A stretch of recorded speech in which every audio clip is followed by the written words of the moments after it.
Berjumpa lagi dengan saya, Mr. Sorchan, di dalam channel pengembangan kepribadian atau mentoring self improvement. Konteks besar kita adalah menang bersama orang lain dan bagaimana membuat orang lain menjadi sangat berharga. Saat ini kita tiba di poin ke-25, yaitu bantu orang untuk menang. Bantulah orang lain untuk menang.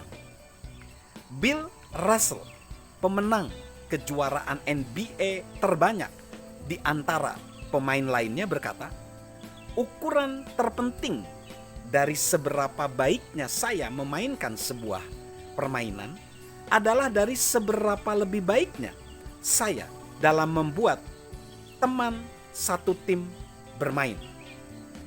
Jadi ukuran terpenting dari seberapa baiknya saya memainkan sebuah permainan adalah dari seberapa lebih baiknya saya membuat teman satu tim saya bermain dan memperoleh kemenangan. Nah, bantu orang untuk menang. Perhatikan perkataan Les Perret PhD tentang John C. Maxwell. Bila saya pernah bertemu orang yang suka melihat orang lain menang, itulah dia, John Maxwell. Itulah alasannya untuk menulis buku. Itu alasannya menyelenggarakan seminar serta konferensinya. Dia meyakini bahwa dia mempunyai sesuatu untuk ditawarkan kepada orang lain guna mendorong orang-orang lain menang. Namun John juga menolong orang lain pada skala yang lebih kecil. Entah dia mengajari anak perempuannya menjual permen dari pintu ke pintu untuk tugas sekolah selagi anaknya masih kecil, meluangkan waktu menasihati orang yang tengah berjuang dalam karirnya dan menolongnya dalam keadaan sulit, dan memberikan tanggung jawab kepada anak-anak muda yang berpotensi.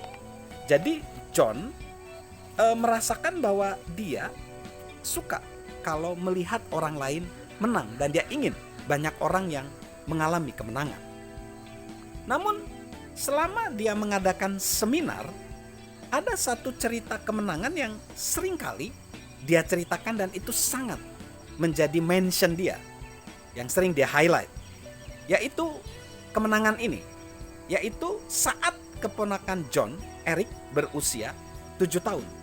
Dia bersiap memainkan pertandingan pertamanya dalam musim pertama Baseball Little League atau Baseball Liga Kecil. John dan Margaret datang menonton pertandingan itu dan tentu saja John ingin membantu Eric menang. Inilah kisah yang diceritakan John. Anda harus mengerti bahwa Eric belum pernah main bisbol. Dia terintimidasi, dia cemas, dia dipenuhi rasa takut, dan dia ngeri. Pelatihnya menganggap pertandingan ini seperti seri dunia. Eric pun melangkah ke posisinya. Helmnya merosot jauh ke bawah telinganya. Seragamnya terlalu besar untuknya, dan dia tidak bisa memegang pemukul bisbol. Dia ketakutan. Jadi disitulah dia menghadap pitcher tim lawan yang selalu adalah anak yang dengan tubuh paling besar. Namanya Bats. Dia mengunyah gumpalan permen karet besar dalam mulutnya dan semu merah muda memancar dari wajahnya. Eric agak memeluk tongkat pemukul itu dan memejamkan matanya serta berdoa. Bola itu melambung, wush, strike 1, wush, strike 2, wush, strike 3. Maksud saya, persis seperti itu. Dan ketika wasit berkata, keluar, Eric terlihat senang karena masih hidup. Sewaktu berjalan kembali ke tempat tunggu pemain bisbol, para orang tua mulai menyorakannya dan pelatih berteriak kepadanya. Saya duduk di situ, berpikir, dia keponakan saya dan dia takut. Jadi saya menuruni pagar kecil ke tempat Eric berada dan berkata, sayang, saya tidak tahu apa yang telah mereka katakan kepadamu tentang bisbol, tapi biarlah pamanmu John mengajarkanmu sesuatu. Bisbol adalah permainan yang amat sederhana. Dia berkata, apa maksud paman? Kata saya, kamu hanya perlu melakukan satu hal. Kali lain kalau kamu memegang tongkat pemukul, setiap kali Bats melempar bola, kamu hanya perlu mengayunkan tongkat pemukul. Hanya itulah yang perlu kamu lakukan. Bats melempar bola, kamu ayunkan, Buds melempar bola, kamu ayunkan pemukul itu.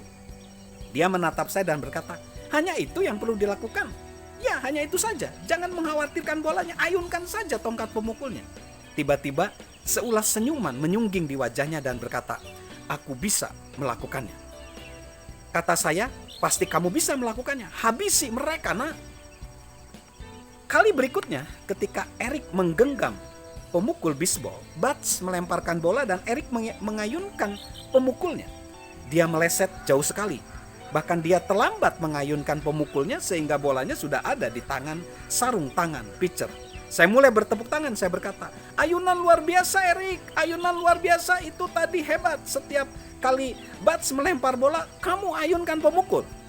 Buds melempar bola, Eric mengayunkan pemukul. Buds melempar bola, dia meleset sejauh 1 meter. Akhirnya dia memukul pada strike yang ketiga. Saya berdiri dan berteriak, Eric McCullough, itu pukulan paling baik yang pernah saya lihat sepanjang hidup. Sedikit lagi.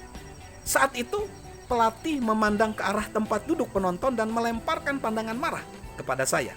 Para orang tua juga terlihat tidak senang. Margaret, istri saya, berkata, sayang, saya akan pergi ke mobil dan membaca buku. Tapi saya tidak peduli karena setelah itu Eric nampak tersenyum. Jujur saja, saya tidak berpikiran Eric akan melakukan pukulan hari itu. Di samping itu, di bisbol liga kecil tidak ada yang namanya pukulan. Bila terjadi kontak, bukan pemukul yang memukul bola, tetapi bolalah yang memukul pemukul. Satu hal yang saya ketahui adalah, bila bola menghujam pemukul, bola itu pasti tidak terlontar jauh, paling-paling hanya di daerah fair aja. Dan di bisbol di bisbol liga kecil, bila bola terlempar ke bagian manapun di daerah fair, kita tidak pernah berhenti berlari. Ya, saya tidak menganggapnya hal itu akan terjadi, tetapi hal itu terjadi. Pada kesempatan ketiga, Buds melempar bola, Eric mengayun. Bola mengenai pemukulnya Eric. Kali ini bukan lemparan biasa ke tengah-tengah lapangan. Itu adalah sebuah pukulan yang mantap.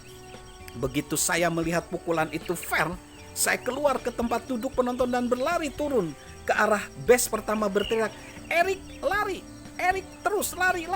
Sementara Eric berlari mengitari base pertama, saya memotong bagian lapangan secepat mungkin. Saya sampai di base ketiga dan berteriak, ayo Eric, ayo Eric. Eric mengitari base 3 dan bersama-sama kami meluncur aman ke home. Eric bangun dan membersihkan seragamnya. Saya bangun dan membersihkan baju saya. Kemudian saat kami berjalan meninggalkan lapangan, saya hanya menatap sang pelatih dan memberinya senyuman. Hari itu kami pulang ke rumah Eric.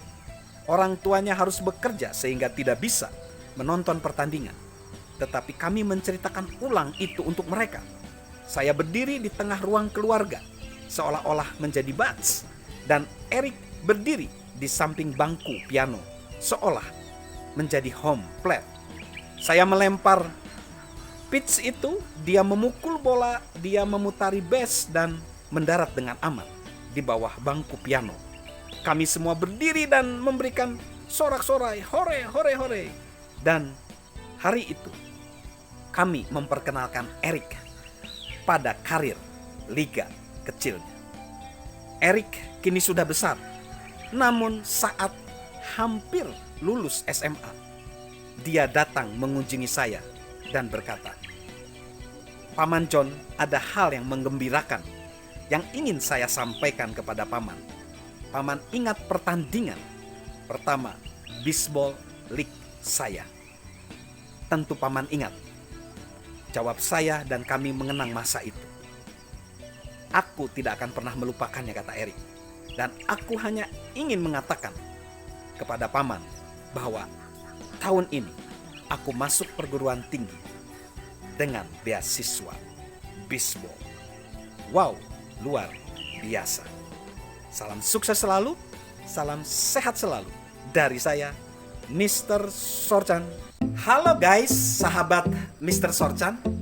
Yuk subscribe channel Mr. Sorchan, beri komentar dan share agar orang lain bisa menjadi lebih baik.